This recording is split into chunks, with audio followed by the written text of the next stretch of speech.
Muito boas tardes. Cumprimentar as senhoras e os senhores deputados. Cumprimento especial ao senhor Vice-Almirante pela sua disponibilidade em hoje estar aqui, finalmente, de forma presencial connosco. É para nós um grande gosto em tê-lo aqui e também voltarmos a uma certa normalidade pela qual ansiávamos.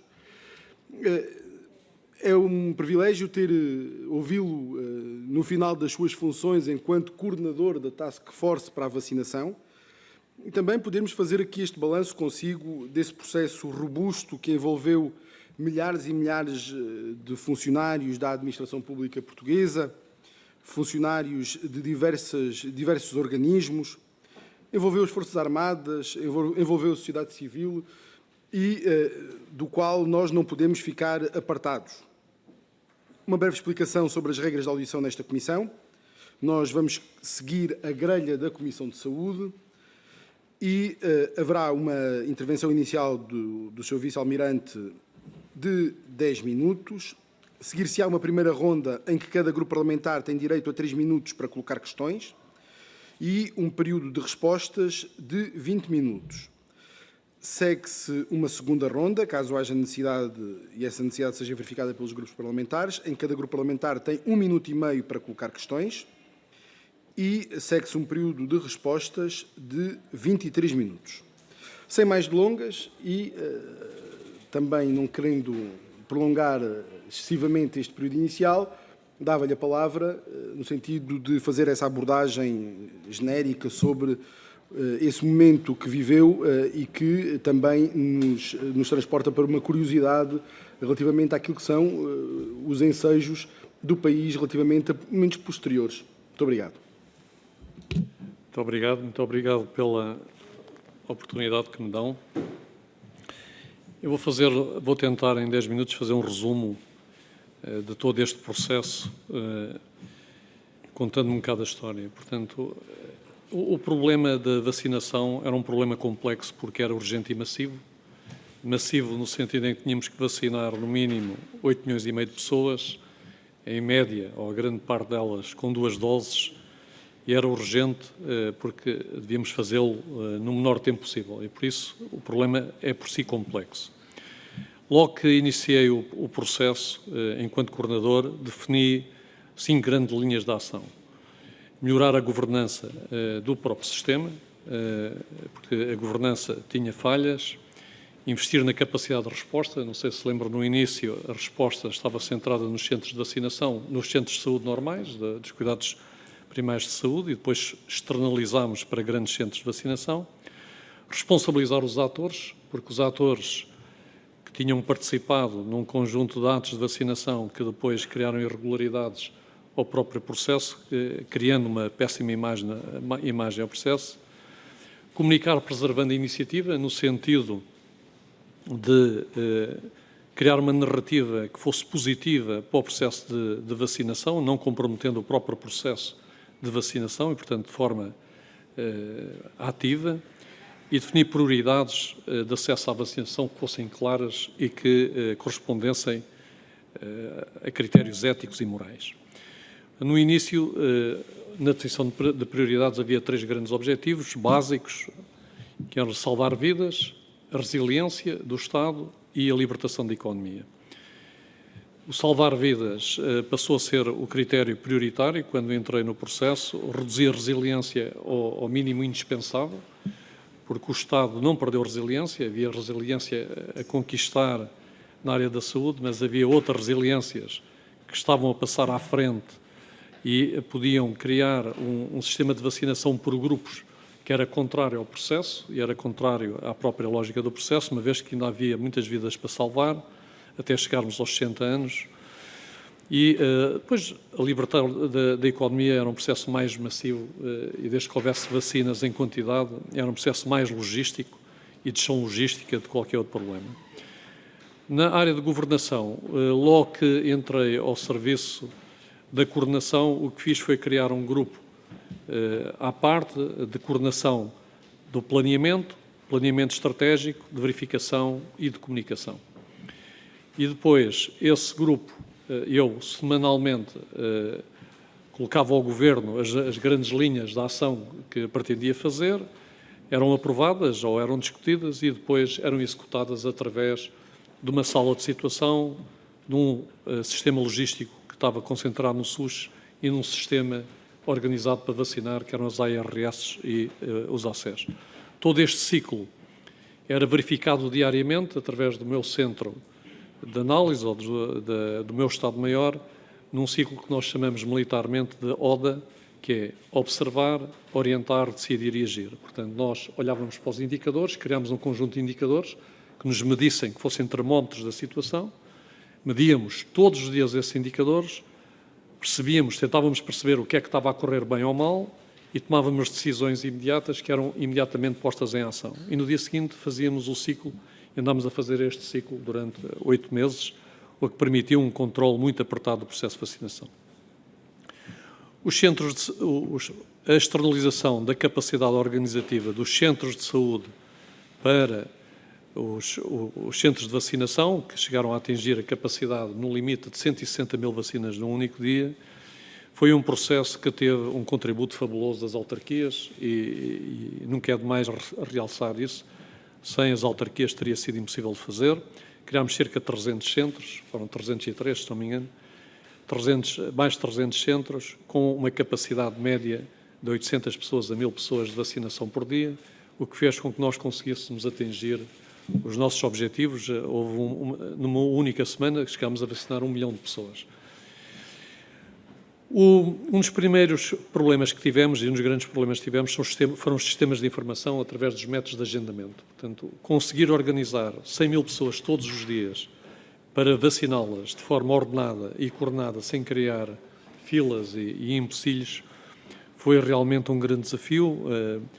Aqui, eu diria que a maior parte das dores de cabeça que tive no processo teve a ver com este processo e com toda a sistematização dos agendamentos. Começámos com agendamento local, nas pessoas mais velhas, depois agendamento central online, devem-se ter lembrado disto, depois casa aberta para ir buscar os nichos de pessoas que ficavam para trás e depois com a população mais jovem, o casa aberta com senhas para permitir um fluxo muito rápido e acesso muito rápido ao processo de vacinação. Se me perguntarem quais foram os fatores de sucesso, eu diria que foi uma liderança consentida, porque um grupo de militares que entrou para a cabeça de um processo e começou a liderar um processo distribuído geograficamente, que envolvia essencialmente o Ministério da Saúde e entidades dentro do sistema de saúde, do Ministério da Saúde, e depois as autarquias, não poderia ser um processo imposto. Portanto, isso imediatamente teria sido corroído o processo de liderança. Portanto, fizemos liderança consentida. O que é liderança consentida? É tentar fazer com que os outros atores percebessem a utilidade da nossa ação. E ao perceberem a utilidade da nossa ação, a utilidade percebida, a liderança consentida. Isso foi conseguido e graças a Deus, julgo que correu bastante bem.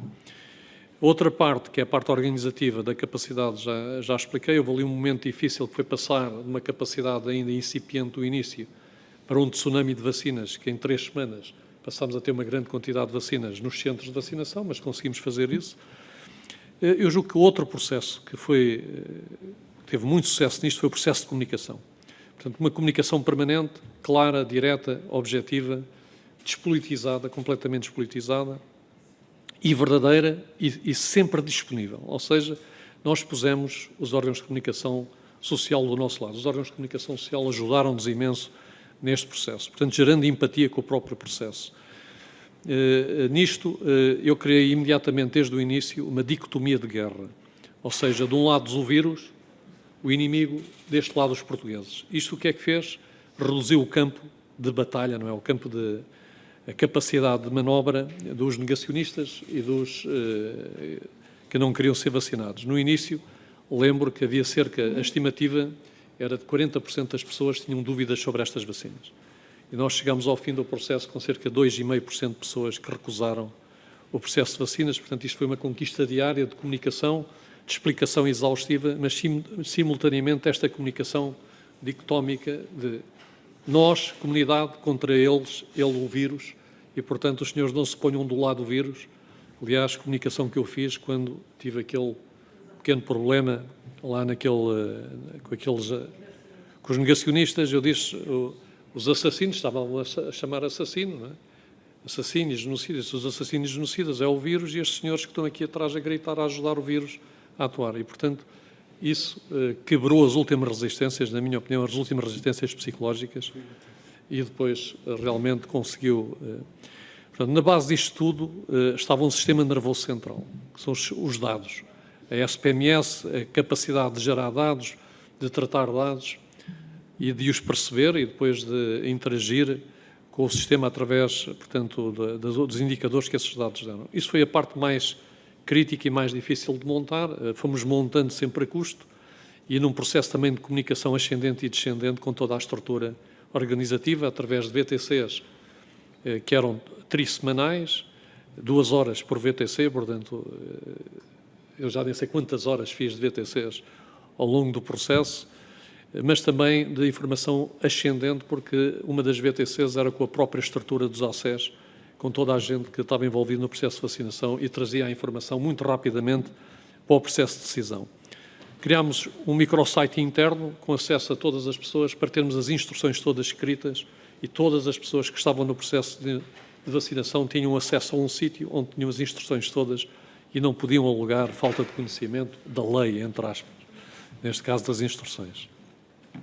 Portanto, as metas foram sucessivamente alcançadas, escusado será dizer, portanto, quando acabei o processo estava em 84,3% segundo de vacinação completa. Neste fim de semana, na sexta-feira, atingimos 85% de vacinação completa, porque a última parte foi muito penosa, era 84,3, 84,3,5, 84,4, quer dizer, porque eram as segundas doses, as pessoas esqueciam-se das segundas doses, mas já temos 85% da população vacinada. O que nós sentimos é que a partir dos 75% das segundas doses, a incidência caiu a pique. Portanto, se há dúvidas, se há imunidade de grupo ou não, eu acho que os outros países têm que olhar para Portugal.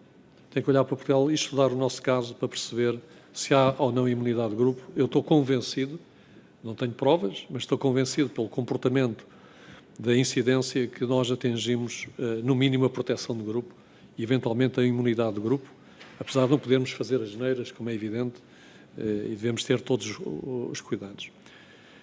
As grandes dificuldades que senti ao longo do processo foi o ritmo de chegada de vacinas, que foi irregular, as alterações das normas dos reguladores, também criaram problemas de comunicação e problemas da própria administração, o verão e as férias, o período dos jovens e as dúvidas dos jovens e depois o cansaço dos agentes que já era nítido no fim. Portanto, tenho que dizer que estes agentes todos, eu não farto de referir isto, mas, portanto, os enfermeiros, todos os agentes no terreno, de proteção civil, os autarcas, o próprio Ministério da Saúde foram fantásticos neste processo. Sem eles, nós não tínhamos conseguido. Isto foi mesmo um trabalho de grupo e o último elemento do grupo, e mais importante, foi a própria população, que veio em massa ao processo de vacinação. Sem ela não teríamos atingido os números que atingimos. O que é que acho que foi, o que é que nós militares trouxemos ao processo, ao nosso legado? Foco perante a incerteza, portanto, permanentemente focado no objetivo, subir a montanha de grau a degrau, não estar preocupado com o pico da montanha, mas quantos degraus é que conseguia subir todos os dias e focado nisso. Uma cultura de ação e organização, disciplina, responsabilização e, no fim, mobilização anímica de todos os agentes. E, para terminar esta breve apresentação, diria que quais são as preocupações que nos podem restar para o futuro?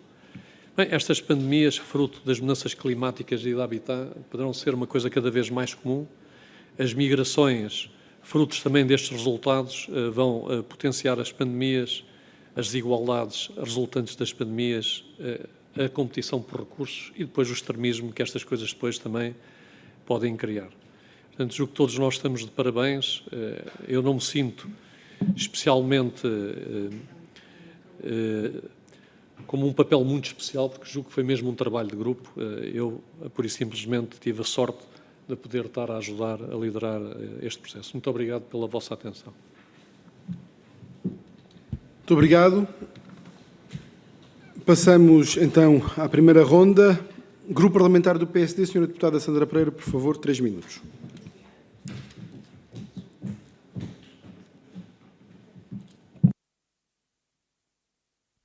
Muito obrigada, Sr. Presidente. Quero, naturalmente, e antes de mais, cumprimentar o Sr. Vice-Almirante Gouveia Melo e não podíamos deixar passar esta oportunidade sem, em nome do grupo parlamentar, mas julgo que mais do que isso, em nome de todos os portugueses, reiterar a congratulação à Task Force da vacinação. Vamos fazê-lo na sua pessoa, Sr. Vice-Almirante, pelo trabalho extraordinário que desempenhou, que teve aqui a ocasião de nos relatar, bem como também aos milhares de profissionais e voluntários que tornaram possível atingirmos essa meta que aqui há uns meses atrás era para nós um número longínquo, mas que, graças a um conjunto de pessoas e na sua pessoa, a quem todos quero felicitar na sua pessoa, conseguimos chegar a ela. Os resultados da vacinação em Portugal foram muito bons, colocam-nos na linha de frente do processo global da vacinação contra a Covid-19. Isso deve-se a si, à sua equipa, a todos os profissionais envolvidos, e nós não o deixaremos de dizer. Também gostaríamos de lhe agradecer a disponibilidade permanente que teve aqui para vir sempre ao Parlamento, apresentar o ponto de situação periódico, e ainda bem que hoje é a última vez, porque significa que a sua missão foi, finaliza bem. E também a forma como sempre respondeu com frontalidade e sem meias verdades às questões que lhe fomos colocando. Muito obrigada por isso tudo. Aqui chegados, Sr. Vice-Almirante, vou deixar aqui algumas perguntas. Sendo públicos os números oficiais da vacinação, e uma vez que teve a oportunidade de contactar com este setor da saúde, e porque a logística é exatamente a sua especialidade, gostaria de lhe perguntar se sobraram vacinas, quantas vacinas sobraram, vacinas que estejam atualmente em condições de ser administradas. Quais vacinas, de que fornecedores, e qual é o prazo para a administração dessas vacinas dentro da natural validade. Também relativamente ao apoio a outros países, o grupo parlamentar do PSD gostaria de saber se foi a Task Force responsável pelo envio das vacinas a outros países, e se foi, quantas e que países foram que tivemos a ocasião de ajudar. Depois, gostaria também de lhe perguntar relativamente à terceira dose de vacina, que está neste momento já a ser administrada, e ainda que não haja essa informação confirmada, tudo levará a crer que há uma parte significativa da população que vai elegível para esta terceira dose. E se isso não partir da Task Force... não é ninguém a mandar-me calar, não. Se isso não partir da Task Force, implicará que o planeamento, distribuição e administração das vacinas tenha de ser feito nos centros de saúde e à margem do regular funcionamento e com os mesmos profissionais que estão a desempenhar as tarefas no Covid. Eu ia perguntar-lhe se considera que esta operação é viável, ou melhor, se não seria mais fácil, porque essa questão ficou em aberto, ser a Task Force tratar deste assunto, poder voltar a ser ativada e, nesse caso, poderíamos voltar a contar com a sua coordenação neste caso. Não seria mais eficaz? Depois, gostaria também de lhe perguntar, relativamente ao núcleo de transição da vacinação contra a Covid-19 para a vacina de gripe, que creio que o Sr. Vice-Almirante terá dito que terá deixado criado na Task Force, e nós gostaríamos de saber quantos elementos e quais são exatamente as funções e responsabilidades que tem este núcleo, e é permanente ou foi criado apenas no quadro excepcional de um ano em que a Covid-19 não deixou de ser uma ameaça. E mais uma vez quero agradecer-lhe todo o trabalho desempenhado em nome dos portugueses, em nome do grupo parlamentar. Certamente que ficaremos muito gratos à sua ação, e é verdade, de facto, aos 75% notou-se uma quebra da incidência, que se não for imunidade de grupo é uma proteção muito eficaz, e a si e à sua equipa o devemos. Muito obrigada. Muito obrigado, Sra. Deputada. Passo a palavra ao grupo parlamentar do Partido Socialista. Sra. Deputada Telma Guerreiro, por favor, 3 minutos.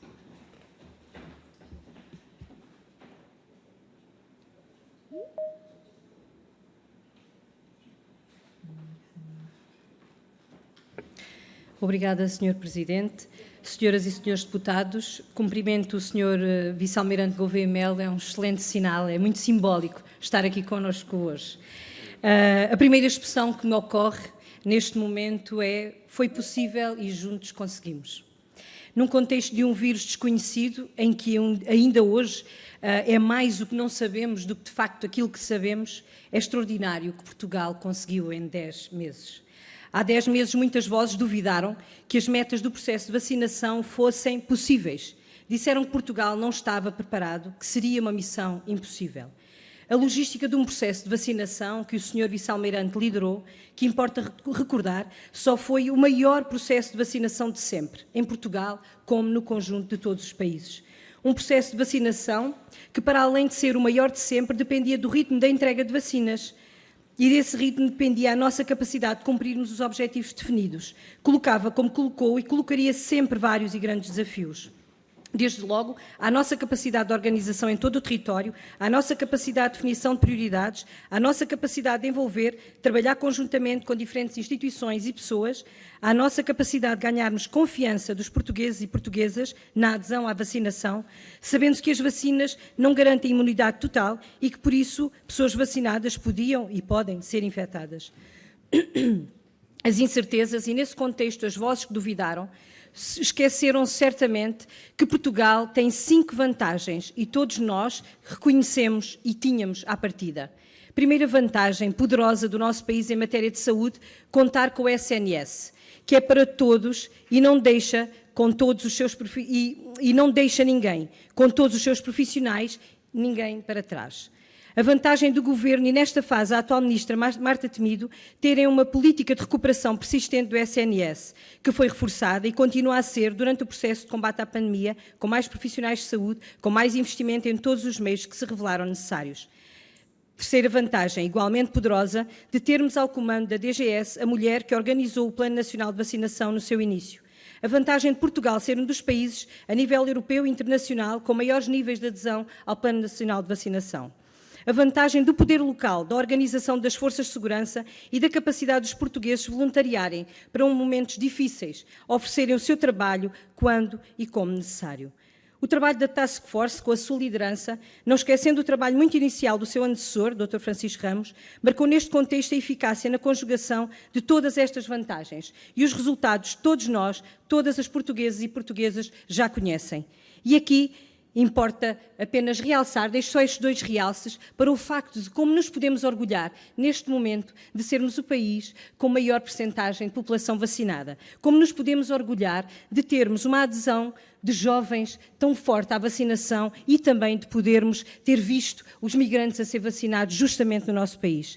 Num processo novo e inesperado, perante cada desafio e dificuldade, que as houve, sim, fomos capazes, desde o primeiro momento, de planear, agir, revelando competência, boa gestão de recursos disponíveis e disponibilização dos recursos necessários. Portugal foi e é capaz. Sr. Vice-Almirante, em julho dizia que estávamos quase a ver a luz ao fim do túnel. Já chegamos. Chegamos ao final do túnel e, neste momento, importa não esquecer aqueles que fizeram o caminho e, mais do que perguntas, Sr. Vice-Almirante, aquilo que queremos, e em nome do Grupo Parlamentar do Partido Socialista neste momento, é agradecer e reconhecer médicos, enfermeiros, assistentes técnicos, autarquias e nas autarquias também os assistentes operacionais, os assistentes técnicos, a sua equipa que trabalhou conjuntamente consigo, as Forças Armadas. Agradecer-lhe a si a sua incansável disponibilidade, a ação e a capacidade de envolvimento. E, se me permite, para terminar, Sr. Presidente, o Grupo Parlamentar do Partido Socialista gostaria de se associar a si no seu gesto de entrega ao Globo de Ouro à Sra. Ministra da Saúde, homenageando assim todo o Ministério da Saúde e a DGS. Conseguimos coletivamente. Muito obrigada. Muito obrigado, Sra. Deputada. Passo a palavra ao Grupo Parlamentar do Bloco de Esquerda, Sr. Deputado Moisés Ferreira. 3 minutos, por favor. A palavra é sua.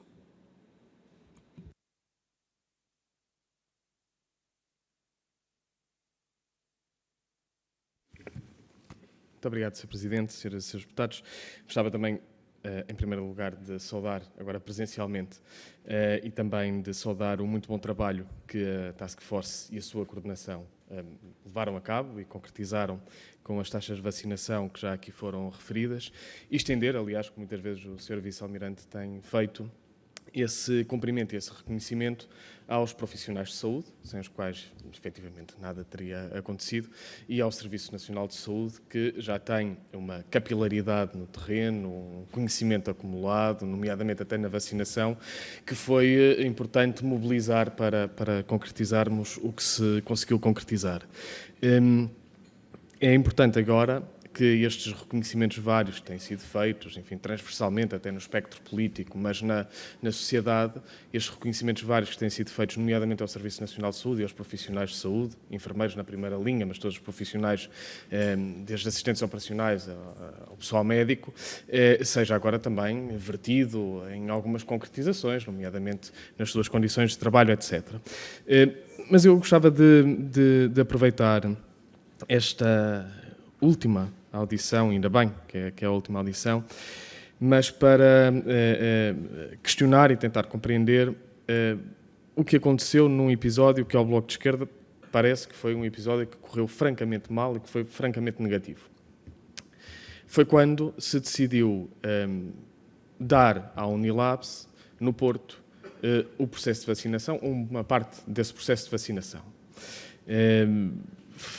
Ao que se sabe, e ao que se foi sabendo na altura, houve, durante algum tempo considerável, vacinação que foi feita sem ter sido garantida as condições de preservação das vacinas e, para além disso, um atraso significativo no reporte dessa mesma avaria, nomeadamente no reporte à Task Force, o que também impediu que fossem tomadas medidas no imediato.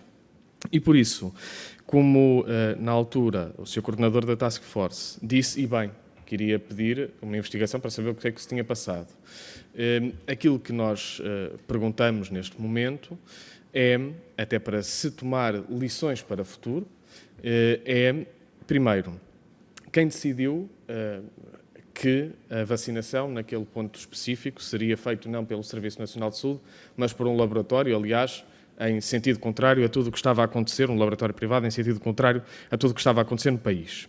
E segundo, se já existe esse relatório, nomeadamente da Inspeção-Geral em Atividades de Saúde, e o que é que já, existindo ou não, o que é que já se apurou, nomeadamente de responsabilidades e do que é que aconteceu nesta situação. Ou seja, havia ou não capacidade naquele espaço, daquele laboratório, para fazer a preservação em frio.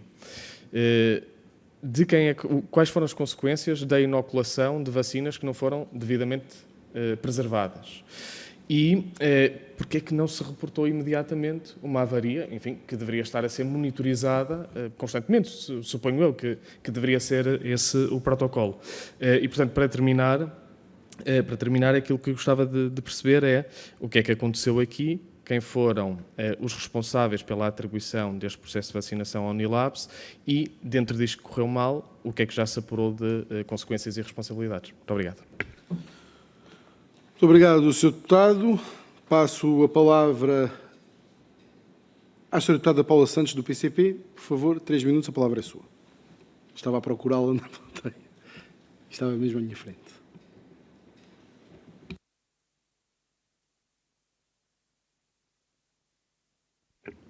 Muito obrigada, Sr. Presidente. Cumprimento também o Sr. Vice-Almirante Gouveia Melo. Eu queria, nesta audição, em primeiro lugar, de facto, dirigir da parte do grupo parlamentar do PCP, aqui já foi referido no coletivo, mas nós consideramos que é, de facto, nesse sentido, no coletivo, uma palavra de valorização de todos aqueles que estiveram envolvidos neste processo de vacinação, mas gostaríamos de dirigir em particular aos profissionais de saúde que estiveram, de facto, de uma forma muito direta nos centros de vacinação e que diariamente foram responsáveis pela vacinação de milhares e de milhares de pessoas. Estamos a falar de profissionais de saúde, primeira linha, naturalmente, enfermeiros, mas médicos, assistentes operacionais, assistentes técnicos, vários técnicos, ou seja, todos eles merecem esta nossa palavra de reconhecimento pelo trabalho realizado, muitas das vezes em condições muito difíceis, de cansaço extremo, de trabalho extraordinário para além daquilo que é o horário normal de trabalho, muitas das vezes prescindindo do convívio com as suas famílias, com os seus amigos, prescindindo de férias, e eu creio que este é um elemento que naturalmente deve ser de valorização, de reconhecimento, de facto, desta entrega e deste empenho por parte dos profissionais de saúde e que naturalmente deve também ser traduzido, como nós temos vindo aqui a colocar, na valorização também do conjunto dos seus direitos, das suas carreiras. Sabemos que estamos a colocar ultrapassa em muito aquilo que era a missão da Task Force, mas não podemos deixar de colocar porque consideramos que é da mais elementar justiça quando falamos do trabalho dos profissionais de saúde, todos os trabalhadores de saúde, quando falamos do Serviço Nacional de Saúde, estamos a falar naturalmente de trabalhadores que estão lá diariamente, que garantem o funcionamento destes serviços, que são imprescindíveis para a prestação de cuidados à nossa população e vimos também na epidemia a importância que é o Serviço Nacional de Saúde e podemos afirmá-lo de uma convicta, mas com a comprovação da realidade que se não tivéssemos o Serviço Nacional de Saúde, que sabemos com insuficiências, com necessidade de reforço, a resposta teria sido completamente diferente e isso só leva também para a necessidade da sua valorização, do seu reforço e que possa ter mais capacidade de resposta para a população. Gostaríamos também aqui, neste momento, de dirigir também uma palavra à população no nosso país, que de facto também aderiu à vacinação e esse foi um aspecto muito relevante. Aliás, podemos até dizer que o Plano Nacional de Vacinação é um dos programas do nosso país, de facto tem uma elevada adesão e esse é um aspecto muito importante, não é? A confiança que há também neste sentido, não é? No plano científico, mas também nas respostas que são dadas e a importância que a vacinação teve. Aliás, já vemos em vários momentos que foi possível erradicar, inclusivamente, algumas das doenças no nosso país, exatamente por esse plano de vacinação. Gostaríamos, no entanto, para terminar, ainda de referir um outro aspecto. Hoje temos 85% da população vacinada, mas consideramos que se as propostas que o PCP e várias vezes abordámos nas audiências aqui na Comissão de Saúde tivessem sido implementadas, teríamos naturalmente alcançado hoje esta meta que se alcançou muito mais cedo. E isto teria permitido não só poupar vidas, mas teria também permitido uma retoma à vida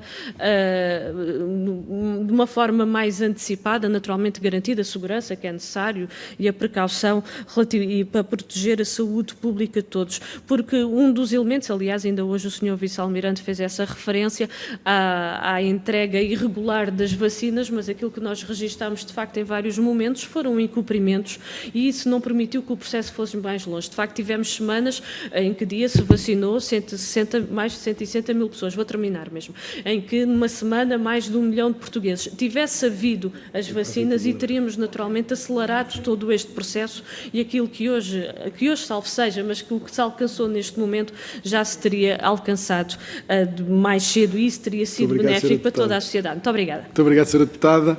Passo a palavra ao Grupo Parlamentar do CDS-PP. Sr. Deputado Miguel Arrobas, por favor, 3 minutos, a palavra é sua.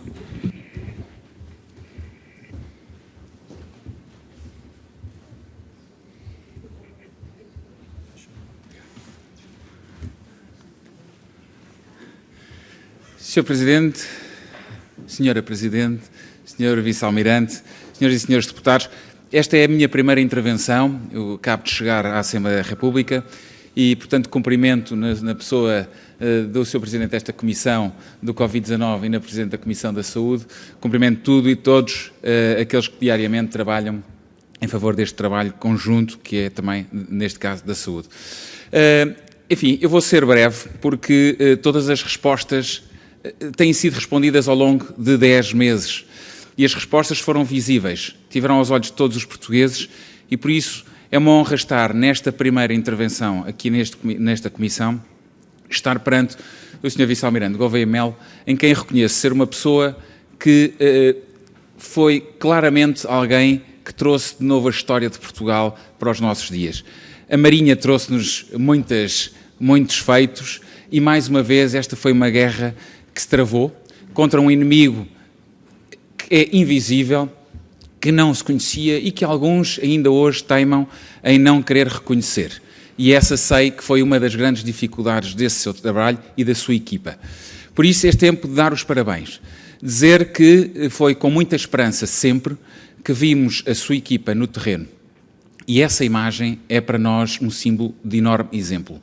Portugal passou de besta, porque começou este processo não tão bem como gostaríamos, mas passou bestial, com o trabalho de todos e o empenho desta equipa por si liderada.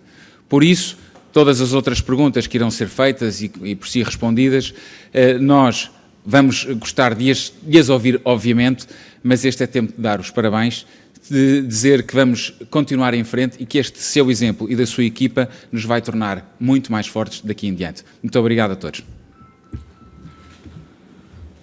Muito obrigado, Sr. Deputado. Não havendo mais inscrições, passo a palavra ao Sr. Vice-Almirante para responder. 20 minutos, por favor, Sr. Vice-Almirante. Muito obrigado. Começando por ordem cronológica, sobraram vacinas na altura quando a Task Force acabou, portanto, estavam cerca de 2,5 milhões de vacinas disponíveis, mas estavam para chegar mais vacinas. Portanto, nós temos no quarto trimestre 6,1 milhão de vacinas a chegar. Portanto, nós temos vacinas suficientes para vacinar, depois também vão chegar no primeiro trimestre do próximo ano. Se quiséssemos vacinar outra vez com uma terceira dose toda a população, tínhamos vacinas suficientes para o fazer, não sendo eventualmente necessário. Sobre o número de vacinas que nós demos ao estrangeiro, nós demos grosso modo 2 milhões de vacinas, ou seja, 10% das vacinas que chegaram a Portugal, um bocadinho mais de 10% das vacinas que chegaram a Portugal. Este processo foi um processo conduzido pelo Ministério dos Negócios Estrangeiros e eu disse 2 milhões, mas houve 400 mil que foram vendidas, foram ao Coito, foram doadas, mas a troco de... Mas este processo que chegou foi coordenado pelo Ministério dos Negócios Estrangeiros e por nós, Task Force, no sentido de não disponibilizarmos vacinas que pudessem, de alguma forma, impactar o plano imediatamente e, por outro lado, também não deixar que vacinas se desperdiçassem em território nacional, porque perdeu o prazo de validade. E, portanto, este foi um cuidado que tivemos e que conseguimos todos fazer muito bem. Sobre a terceira dose, bem, o que está em causa neste momento são vacinar cerca de 2,5 milhões de pessoas, são as pessoas com mais de 65 anos. Claro que as farmacêuticas, se fosse possível, vacinavam as pessoas todas mais uma dose e depois as crianças até aos 0 anos, porque também já pediram autorização aos reguladores para vacinar até aos 0 anos. Mas não são as farmacêuticas que vacinam, são os países com as suas políticas e com as suas autoridades de saúde.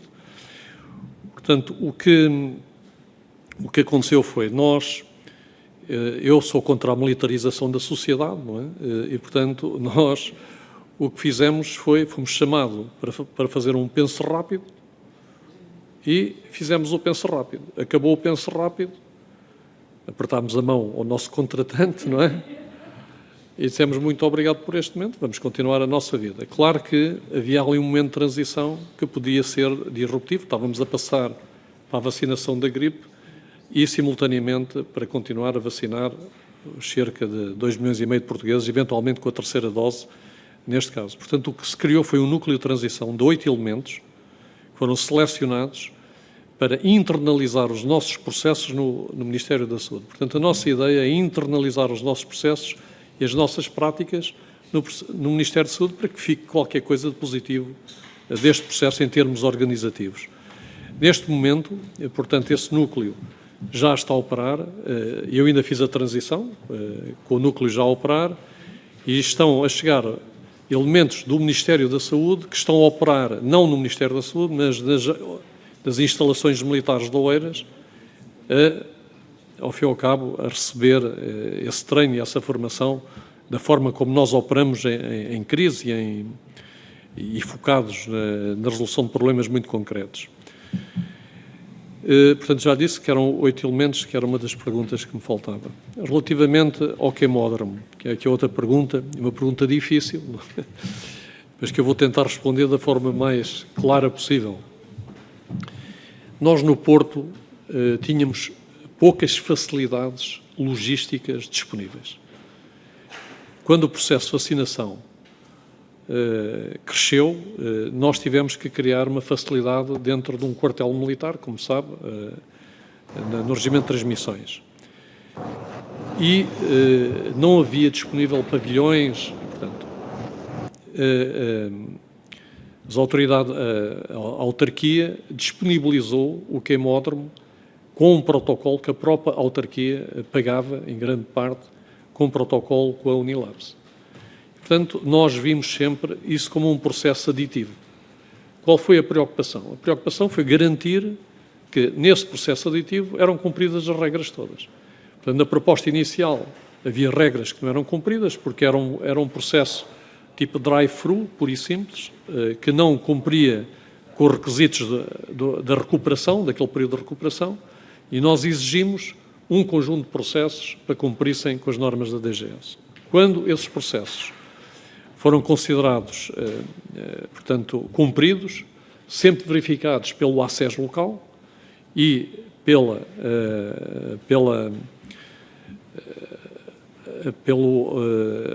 presidente também regional, não é, de saúde, portanto, responsável pela saúde regional, quando nos deram que os processos estavam garantidos e as condições estavam garantidas de operação, nós, porque precisávamos desse espaço também, para aliviar o outro sítio, que era o regimento, nós acedemos, sem nenhum constrangimento, acedemos que se vacinasse nesse centro. Aconteceu, passado 2 ou 3 semanas, um incidente. E, apesar de terem adquirido os equipamentos mais sofisticados, e foram adquiridos porque os frigoríficos eram do melhor que havia, com transmissão, com alarmes, com um conjunto de coisas, isso falhou tudo. Portanto, houve uma falha elétrica que comprometeu todo esse processo.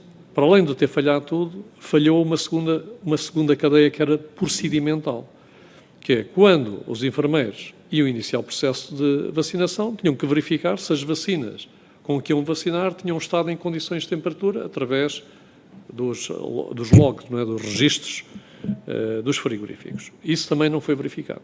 Portanto, foi a segunda falha. A terceira falha é que isto é detectado, portanto, estes problemas são detectados, se não me engano, agora estou-lhe a dizer de memória, mas numa terça-feira, e a Task Force é avisada numa quarta-feira às 4h30 da tarde. Eu pedi imediatamente à Sra. Ministra da Saúde para fechar o centro, foi o que me foi concedido, e nós fechámos o centro por volta das 7 da tarde, e o processo, a partir daí, entrou num processo de averiguação. Averiguação através do IGAS e através da própria Polícia Judiciária. Esse processo ainda não chegou ao fim. De facto, até ao fim do processo de vacinação, enquanto a Task Force esteve em funções, não houve clarificação completa, essencialmente, desta última fase. Porque é que nós fomos avisados tardiamente? Nós não conseguimos perceber perfeitamente isso. E não percebendo isso, eu, enquanto coordenador, nunca tive a confiança para voltar a reabrir o centro. Porque não sabia, não é naquele centro, mas em qualquer centro, depois também aconteceu num outro centro, operado pelo Ministério da Saúde, também aconteceu uma coisa idêntica. Mas a confiança era uma coisa importante, porque quando é detectado um erro, as pessoas têm que ter coragem para dizer que fizeram um erro e dizer imediatamente que fizeram um erro, porque isto envolve problemas de saúde e problemas graves. E pronto. Relativamente às consequências para a saúde, depois fomos verificar os data loggers e os tempos em que as vacinas estiveram fora do prazo das temperaturas adequadas, e mesmo assim as vacinas foram consideradas válidas pelo regulador, portanto, pela autoridade farmacêutica, e, portanto, não houve nenhuma consequência objetiva para as pessoas. Relativamente às outras intervenções, agradeço imenso, portanto, tudo o que disseram sobre a Task Force, mas, mais uma vez, refiro, e aí, fazendo também um bocado de voz do que a senhora deputada Paula Santos disse, isto foi um trabalho de grupo.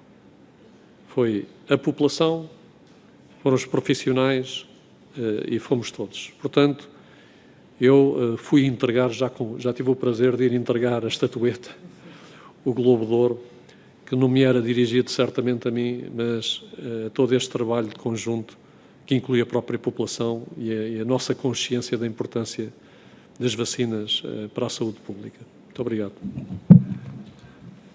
Muito obrigada, Sr. Vice-Almirante. Senhoras e senhores deputados, compreendem que eu não perca esta oportunidade para felicitar e para agradecer o trabalho da Task Force, na pessoa do Sr. Vice-Almirante, dizia que era importante a confiança e eu quero só agradecer a confiança que transmitiu a todos os portugueses e, portanto, podemos todos confiar na Task Force, na vacinação. Eu penso que muito se deveu à tal liderança consentida que o Sr. Vice-Almirante disse tão bem, e também aos níveis de confiança que conseguimos ganhar com a sua competência e com a comunicação tão transparente e sempre com verdade. Portanto, desculpem, mas eu não podia perder esta oportunidade para também pessoalmente lhe dirigir estas palavras. E agora, senhoras e senhores deputados, temos ainda a possibilidade de uma segunda ronda. Penso que a primeira ronda já foi muito esclarecedora. No entanto, cada grupo parlamentar ainda dispõe de tempo, se assim o desejar. Só tenho a inscrição do grupo parlamentar do PSD. A senhora deputada Ana Miguel dos Santos dispõe de 1 minuto e meio e depois o senhor vice-almirante terminará respondendo e se quiser fazer uma breve conclusão. Muito obrigada.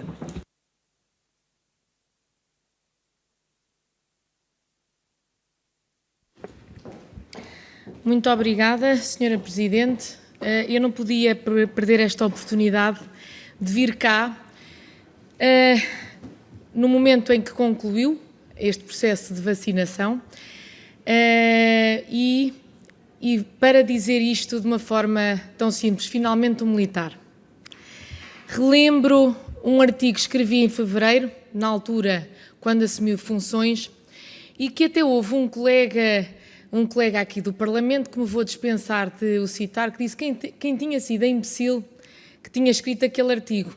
Fui eu, e era público e notório, fui eu e escrevi com a certeza, não apenas da capacidade de liderança que a doutora Maria Antónia, ilustre Presidente da Comissão de Saúde, tão bem referiu, porque é evidente que estão todos de parabéns, todos os elementos estão de parabéns, mas eu não tinha dúvidas, sobretudo no momento em que tinha existido uma coordenação anterior feita não por um militar, mas que num processo desta natureza, que envolvia uma logística significativa com todo o território, com todos os agentes públicos, privados e, sobretudo, a população, realmente a capacidade de um militar, o seu know-how, a sua liderança neste caso, e que tão bem elencou, realmente fez toda a diferença e ainda bem que na altura tive a coragem de escrever esse artigo e de o defender de forma tão convicta. Ainda bem que a realidade correu tudo tão bem. E parabéns por isso, Sr. Almirante, a quem também posso dizer que tenho um amigo e é uma emoção enorme estar aqui hoje. Apenas deixar-lhe aqui uma pergunta. Como disse bem, a liderança de um militar faz muita diferença. Essa capacidade de síntese, essa cultura de repor a ordem onde está o caos e de organizar vários agentes que aprendemos na NATO. Ainda ontem terminou a Assembleia Parlamentar da NATO, que foi pela primeira vez organizada em Portugal, e essa foi realmente uma das questões que se coloca muito, essa dimensão civil de segurança, essa dimensão, essa capacidade, esse aporte positivo que os militares podem ter. Acha que a partir de hoje nós temos a sociedade a ver exatamente o papel que as Forças Armadas podem ter no apoio às populações e aos cidadãos? Acha que se pode utilizar esse modelo de liderança e de capacidade de ação e de coordenação em outros modelos, em outras necessidades de proteção civil? Sabendo eu de antemão a sua resposta, mas gostava de o ouvir. Muito obrigada.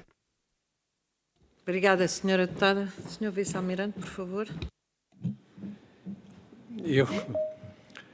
Eu acho que nós militares temos características próprias que têm a ver com a nossa formação e a nossa cultura operativa e da autoridade. Nós, evidentemente que nós somos um instrumento que está ao serviço do Estado e está disponível pelo Estado.